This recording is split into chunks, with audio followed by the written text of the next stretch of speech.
Hello, I'm Justin with the Stockton Fire Department. I am going to be going over what I've learned for nozzle inspection. So I'm going to start with our 2.5 inch here smooth bore. So we're going to take a look at the outside to make sure that there's no dents, dings, or any visible damage. Doesn't seem to be any major visible damage. So we're going to start with taking actually all of the different downsizing nozzles off of here, because this one happens to have 3 of them on there, so that I can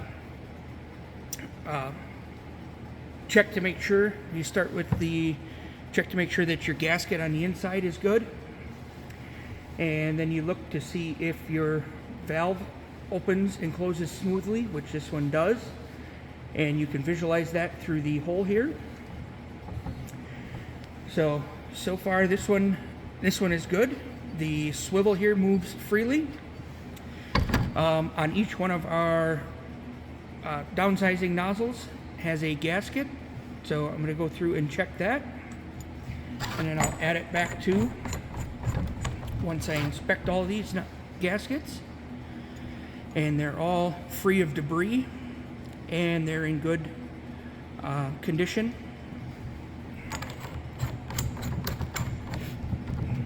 And down to our last one that takes it down to 1 inch. So I'm checking this gasket here, and it is freely movable in there, and it is pliable.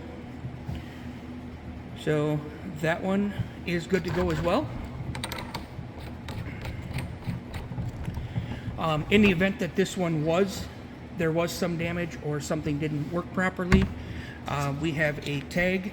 We label it what engine this came off of, and we attach it to the handle of the appliance, and we write on there who did the inspection, what was wrong with the nozzle, and then we turn it over to our maintenance guy, and he takes care of getting it fixed or getting it replaced.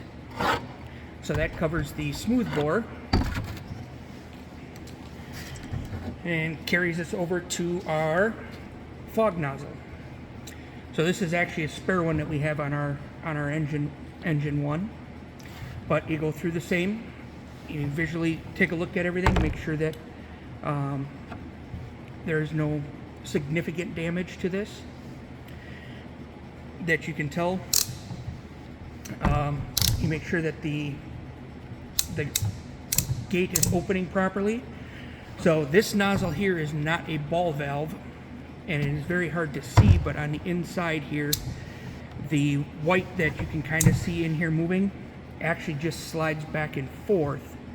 So that one kind of caught me off guard a little bit when I was going through this earlier, because I did not think that it was working properly. So with the valve being closed now, this is a combination fog nozzle. So we have our different patterns, plus we have a flush function on it. So check that to make sure that that moves freely. The pistol grip is nice and tight on there, and if it's not, this one is a mounted one, so this would be something labeled and then taken out of service. I did notice that the swivel on this end is extremely tight, so I am going to actually label this one, because even though it is a spare, we need to have it fully functioning and in proper working condition. So I believe that should cover everything that I learned for the psychomotor demonstration of inspecting the fog nozzle and the smooth bore nozzle.